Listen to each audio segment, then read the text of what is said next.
नमस्कार, स्वागत है आपका नापाक में। मैं हूं आपके साथ विवेक शांडिल्य। नापाक वो मंच जहां पाकिस्तान की हर साजिश को हम बेनकाब करते हैं। तो पाकिस्तान की आज कौन कौन सी बड़ी खबर है जिस पर नजर जरूरी है, जिसे जानना और समझना जरूरी है। भारत और रूस में बड़ी डील की तैयारी है। भारत रूस मिलकर ऐसा एयर डिफेंस सिस्टम बनाने जा रहा है जिसे सुनकर पाकिस्तान की नींद हराम हो गई है। नींद इसलिए हराम हुई है क्योंकि S-400 की मार खाने के बाद पाकिस्तान उबर भी नहीं पाया था कि S-500 की खबर आ गई है। और यह खबर आने के बाद पाकिस्तान और चीन ही नहीं, पूरी दुनिया में खलबली मची हुई है। वहीं अगली खबर में बातचीत होगी ऑपरेशन महादेव की। ऑपरेशन महादेव में 3 आतंकी मारे गए। इन तीनों आतंकियों का सीधा पाकिस्तानी कनेक्शन सामने आया है।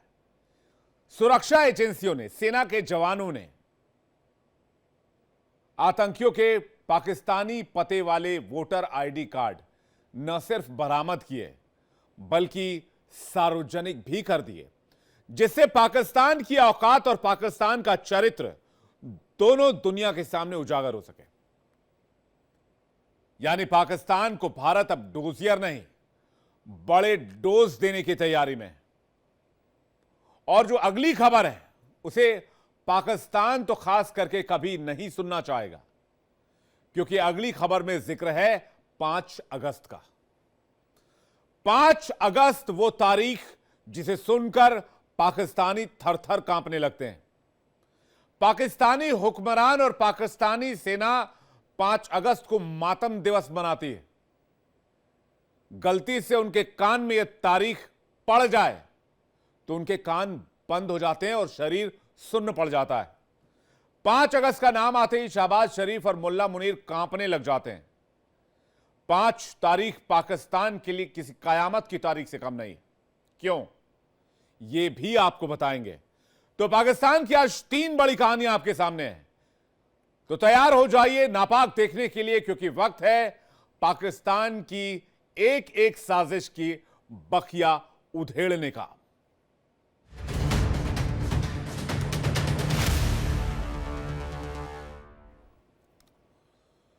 भारत और रूस में बहुत बड़ी डील की तैयारी लगभग पूरी हो चुकी है।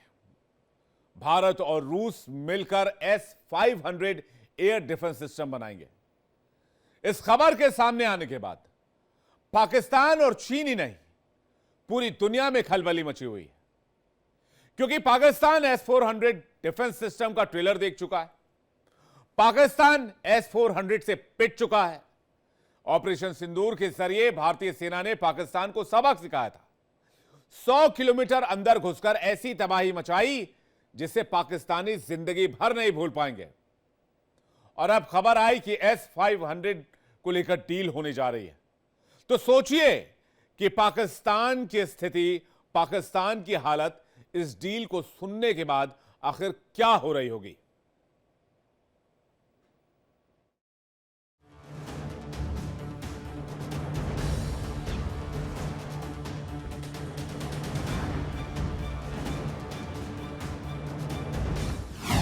रूस का भारत को बड़ा ऑफर, पाकिस्तान में मची खलबली।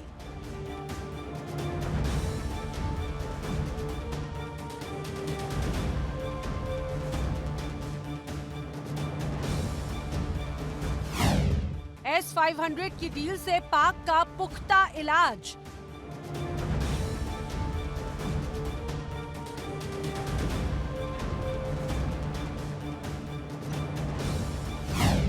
चीन पाक की हाइपरसोनिक मिसाइलें होंगी फेल।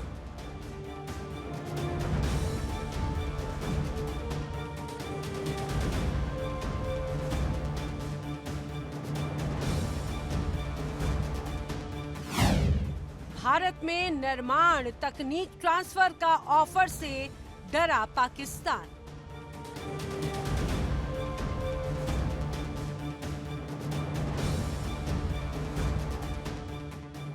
क्या पाकिस्तान पर फिर होने वाला है तगड़ा एक्शन?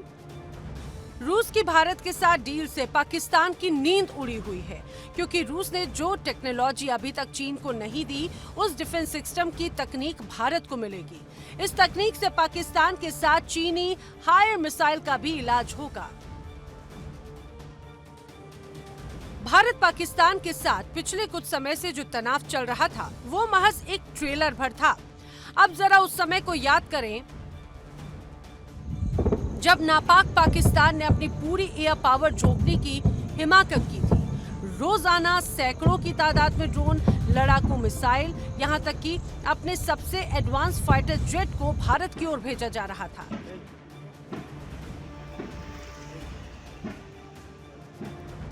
पाकिस्तान का मकसद था भारत में दहशत फैलाना।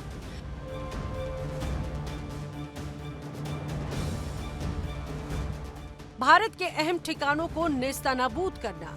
सोशल मीडिया पर बैठे उनके हैंडलर्स डीके हाँक रहे थे, जैसे भारत घुटने पर आ जाएगा। लेकिन जो हुआ, पूरी दुनिया को उसने चौंका कर रख दिया, क्योंकि भारत के आसमान पर सुदर्शन चक्र तैनात था।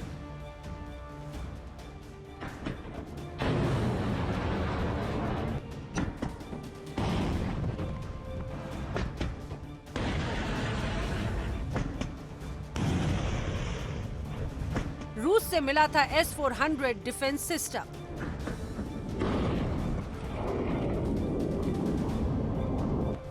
जैसे ही कोई पाकिस्तानी डिफेंस सिस्टम भारत के निकट फटकता, पलक झपकते ही S-400 उसे राख में मिला देता था।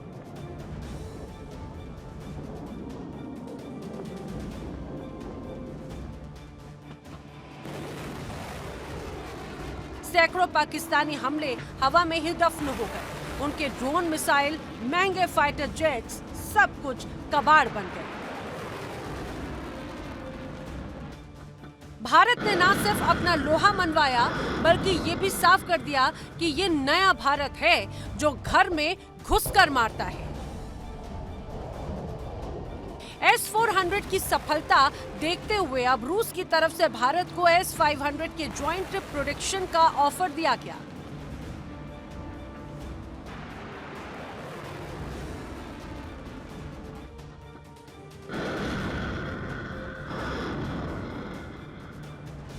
भारत के पास मौजूद S-400 एयर डिफेंस सिस्टम की तुलना S-500 डिफेंस से काफी ज्यादा ताकतवर है। S-500 एक स्पेस डिफेंस कैपेबल सिस्टम है। इसके साथ ही ये मल्टी लेयर्ड और मल्टी टारगेटेड भी है। ये एक ऐसा डिफेंस सिस्टम है जो स्पेस में भी रक्षा कर सकता है। साथ ही इसमें कई परतें होती हैं जो एक साथ कई लक्ष्यों को निशाना बना सकती हैं। ये दुश्मन के fighter jets, cruise missile, hypersonic मिसाइलें, इनके साथ साथ पृथ्वी की निचली कक्षा में मौजूद उसके जासूसी उपग्रहों को भी मार गिरा सकता है। बताया जाता है कि धरती के ऊपर इस एयर डिफेंस सिस्टम की रेंज करीब 200 किलोमीटर तक की है।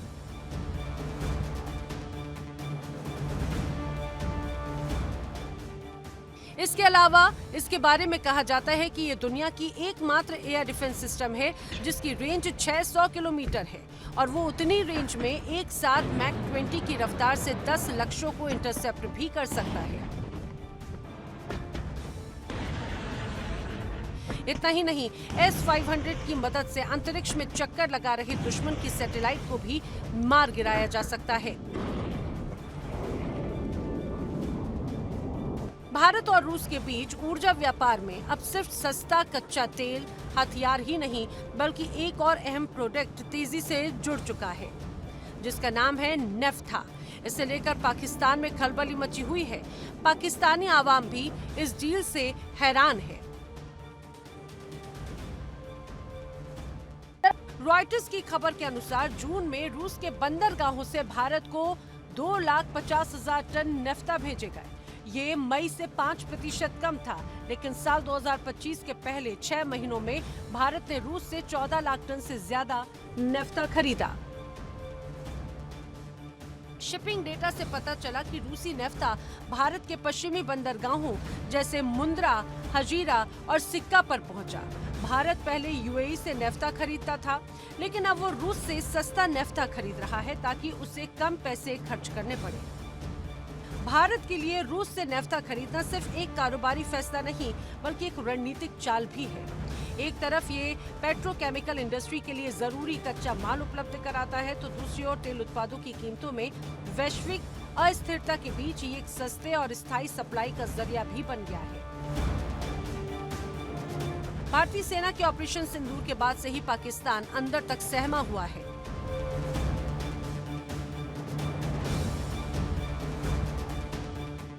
अब भारत के साथ दो बड़ी डील से पाकिस्तान थर-थर कांप रहा है। Bureau report, India daily.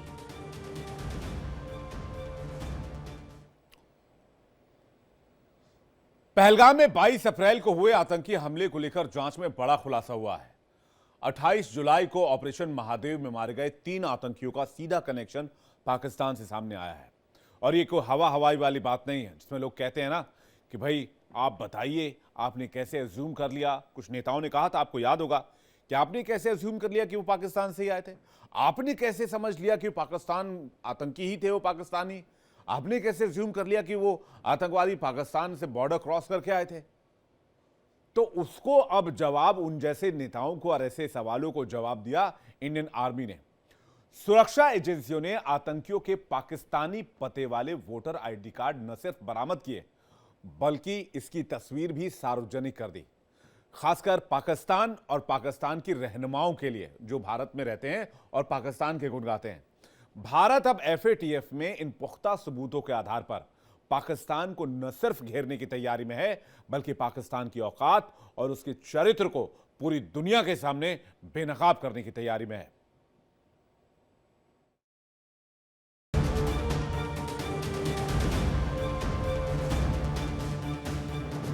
Pahalgam आतंकियों की लाशों से मिले सबूत।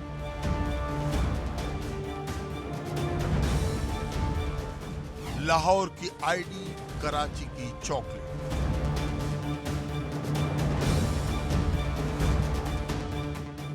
पाकिस्तानी कनेक्शन की खुली पोल।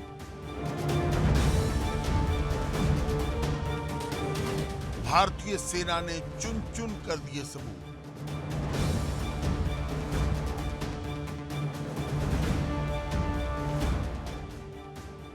पहलगाम हमले के पीछे पाकिस्तानी कनेक्शन। पहलगाम आतंकियों की लाशों से मिले सबूतों ने पाकिस्तान की पोल खोल दी। POK से इस तस्वीर के सामने आने के बाद यह दूसरी बार साबित हो गया कि पहलगाम हमले में पाकिस्तान का हाथ था। पहलगाम हमले के बाद ऑपरेशन महादेव में मारे गए तीनों आतंकवादी पाकिस्तानी नागरिक। इस बात की कंफर्मेशन सुरक्षा एजेंसियों ने की है और कहा है कि आतंकियों के पास से पाकिस्तानी सरकारी दस्तावेज, बायोमेट्रिक डेटा और कराची में बनी चॉकलेट समेत कई ऐसे सबूत मिले हैं जिनसे साबित होता है कि ये पाकिस्तानी थे। Suleman Shah, Faisal Jat, rank A++ commander, भूमिका मास्टरमाइंड और मुख्य shooter. Abu Hamza Afghan, rank A grade, भूमिका दूसरा shooter. Yasir Jibran, rank A grade, भूमिका तीसरा शूटर। ऑपरेशन महादेव के तहत मारे गए इन आतंकियों की पहचान और उनके नेटवर्क की परतें अब पूरी तरह खुल चुकी हैं। इस हमले की साजिश पूरी तरह से पाकिस्तान में रची गई थी और इसमें सीधे सीधे लश्कर-ए-तैयबा और पाकिस्तान की सरकारी एजेंसियों की इन्वॉल्वमेंट सामने आई है।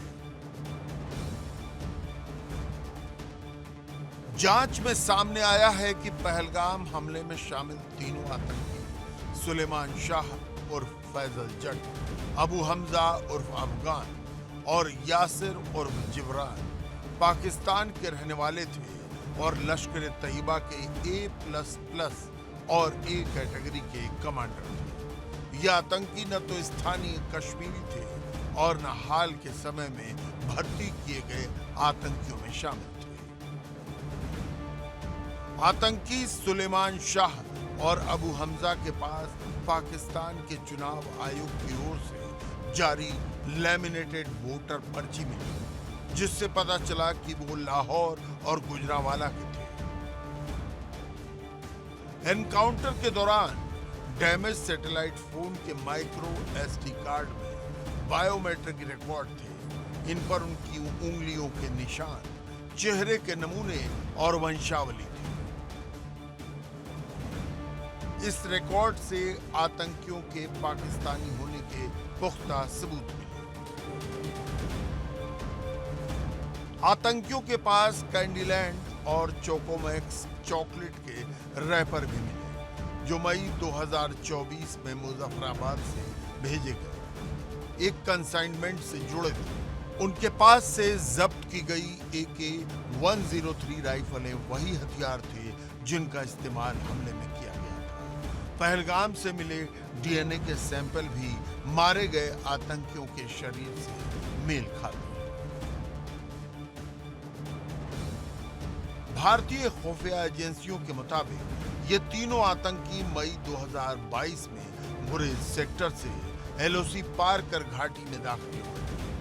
उनके रेडियो सिग्नल को लगातार इंटरसेप्ट किया जा रहा था। हालांकि तभी ये आतंकी पहलगाम के पास एक झोपड़ी में छिप गए थे, जहां स्थानीय मददगार परवेज और बशीर अहमद जठार ने उन्हें पनाह दी थी।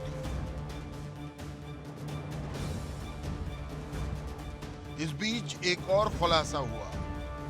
लश्कर के लाहौर स्थित ऑपरेशनल चीफ साजिद सैफुल्लाह जट इस पूरे हमले का मास्टरमाइंड है।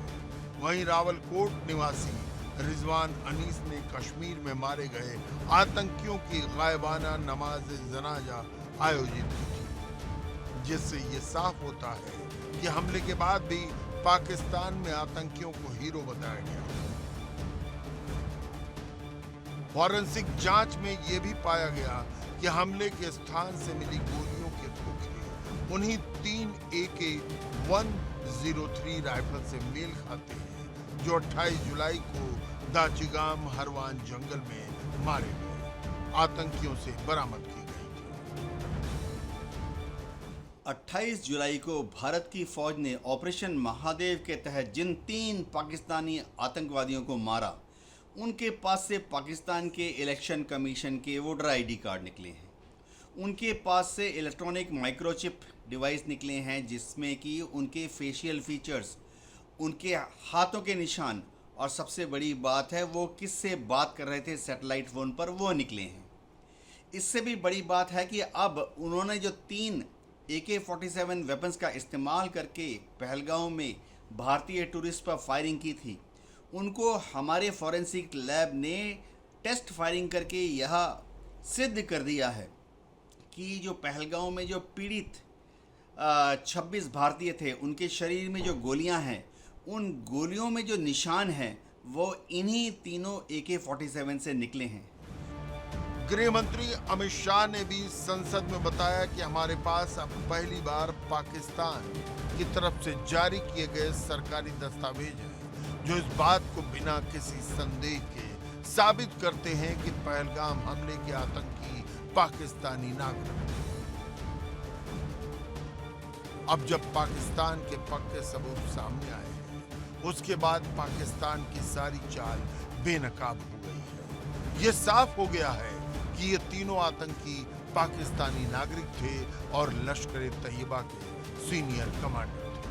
यानी अब नापाक पाकिस्तान को भारत डोजियर नहीं, डोज देगा। Bureau report, India daily.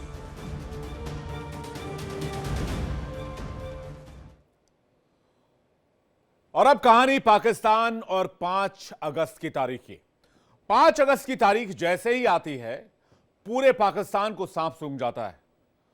हुक्मरान तो कंबल तान कर सो जाते हैं, पाकिस्तानी आर्मी बिल ढूंढकर घुस जाती है, क्योंकि पाकिस्तान की में 5 अगस्त की तारीख मतलब कयामत की तारीख। बड़े इत्तेफाक की बात यह है कि भारत के लिए बड़े गर्व की बात है। नापाक पाकिस्तान के लिए 5 अगस्त की तारीख बदकिस्मती वाली तारीख है, क्योंकि आपको याद दिला दें, 5 अगस्त को जम्मू कश्मीर में आर्टिकल 370 हटा था। 5 अगस्त को ही पाकिस्तान में इमरान खान को अरेस्ट किया गया था और इस बार 5 अगस्त को ही इमरान के समर्थक पूरी ताकत से पाकिस्तान को घेरने का ऐलान कर चुके हैं। यानी पाकिस्तान की सियासत एक बार फिर उबाल पर है। 5 अगस्त को पाकिस्तान तहरीक-ए-इंसाफ पार्टी यानी पीटीआई के पूर्व प्रधानमंत्री इमरान खान की रिहाई की मांग को लेकर पूरे पाकिस्तान में प्रदर्शन का ऐलान किया गया है। इस बीच जेल में बंद इमरान खान ने अपने समर्थकों और पीटीआई नेताओं से एकजुट होने की अपील की है। इमरान खान ने कहा है कि यह वक्त पार्टी को मजबूती दिखाने का है ताकि झूठे मुकदमों के खिलाफ आवाज बुलंद की जा सके। 5 अगस्त की तारीख पाकिस्तान के लिए एक अशुभ तारीख है, एक अपशकुन वाली तारीख है। तो फिर से 5 अगस्त दहलीज पर है। इस बार पाकिस्तान के लिए क्या अपशकुन होने वाला है?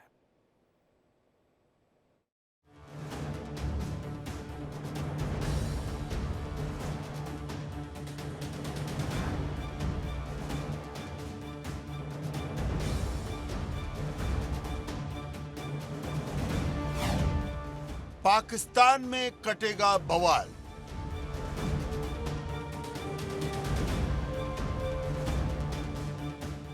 डोलेगी शहबाज शरीफ की कुर्सी।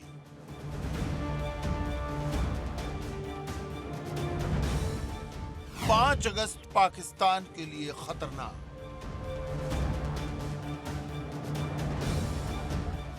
5 अगस्त से आंदोलन शुरू करेगी पीटीआई। 5 अगस्त को इमरान ने मुनीर के खिलाफ खुली जंग का ऐलान कर दिया है। लाहौर का मैदान जंग बनना तय है। इसे इत्तेफाक कहें या पाकिस्तान की बर्बादी, 5 अगस्त को प्रधानमंत्री मोदी की सरकार में कुछ ऐसे अहम फैसले लिए गए जो ऐतिहासिक हो गए। 5 अगस्त को जम्मू कश्मीर में आर्टिकल 370 हटाया गया। 5 अगस्त को ही पाकिस्तान में इमरान को अरेस्ट किया गया था और इस बार 5 अगस्त को ही इमरान के कार्यकर्ता पूरी ताकत से लाहौर को घेरने आ रहे हैं। पाकिस्तान में सिविल वॉर का टाइम बम टिक टिक कर रहा है। अपनी ही बनाई आग में पाकिस्तान जलने को तैयार है। लाहौर, इस्लामाबाद में लगातार छापे मारे जा रहे हैं और तो और फौजी हेडक्वार्टर रावलपिंडी में भी लश्कर जमा होने लगे हैं। एक तरफ जनरल मुनीर की फौज है तो दूसरी तरफ इमरान की पठान फोर्स। दोनों तरफ से ऑर्डर शूट एंड शाइट का है। पाकिस्तान में इन दिनों एक अजीबोगरीब तमाशा चल रहा है। देश युद्ध के मुहाने पर खड़ा है, पर दुश्मन भारत नहीं बल्कि पाकिस्तानियों के लिए दुश्मन बन गया है उनका खुद का सेना प्रमुख जनरल आसिम मुनीर। जी हां, ये वही आसिम मुनीर है जिनके हाथ में देश की कमान है। वही आज सोशल मीडिया से लेकर सियासी गलियारों तक मुनीर के खिलाफ आवाज बुलंद कर रहे हैं।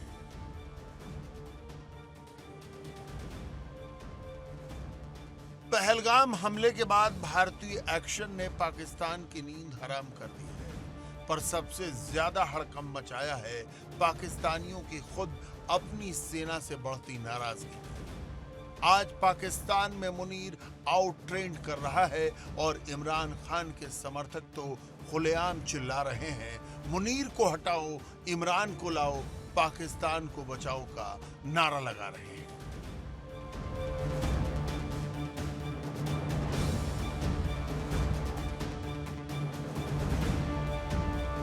इसे विडंबना कहें या पाकिस्तान की फितरत, लेकिन इस देश में जब जब हालात बिगड़े, जनता ने अपने नेताओं को नहीं बल्कि अपने ही फौजियों को कटघरे में खड़ा कर दिया है।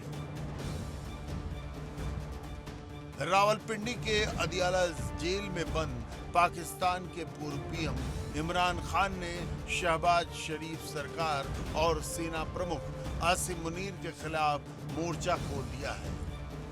5 अगस्त से पीटीआई के वर्कर्स पूरे देश में इमरान खान की रिहाई के लिए आंदोलन करने जा रहे हैं। आंदोलन का नेतृत्व इमरान की बहन आलिमा खान, खैबर पख्तूनख्वा के सीएम अली गंडारपुर और पार्टी के राष्ट्रीय अध्यक्ष बैरिस्टर गौहर करेंगे। इमरान खान का कहना है कि पाकिस्तान में लोकतंत्र बचाने की ये आखिरी लड़ाई है। पाकिस्तान तहरीक इंसाफ यानी पीटीआई ने अपने संस्थापक इमरान खान की रिहाई की मांग को लेकर 5 अगस्त को बड़े विरोध प्रदर्शन का ऐलान किया है। यह दिन इसलिए भी अहम है क्योंकि 5 अगस्त 2023 को ही पूर्व प्रधानमंत्री इमरान खान को गिरफ्तार किया गया था।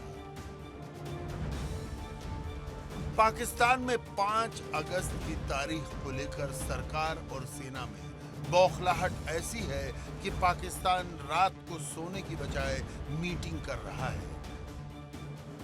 पाकिस्तान का इतिहास रहा है कि प्रधानमंत्री अपना कार्यकाल पूरा नहीं कर पाए, या तो वो जेल गए, विदेश गए या मारे गए। सवाल है कि पाकिस्तान में आसिम मुनीर और इमरान खान में आर पार की जंग में क्या होगा, ये कल तय हो जाएगा। Bureau report, India daily.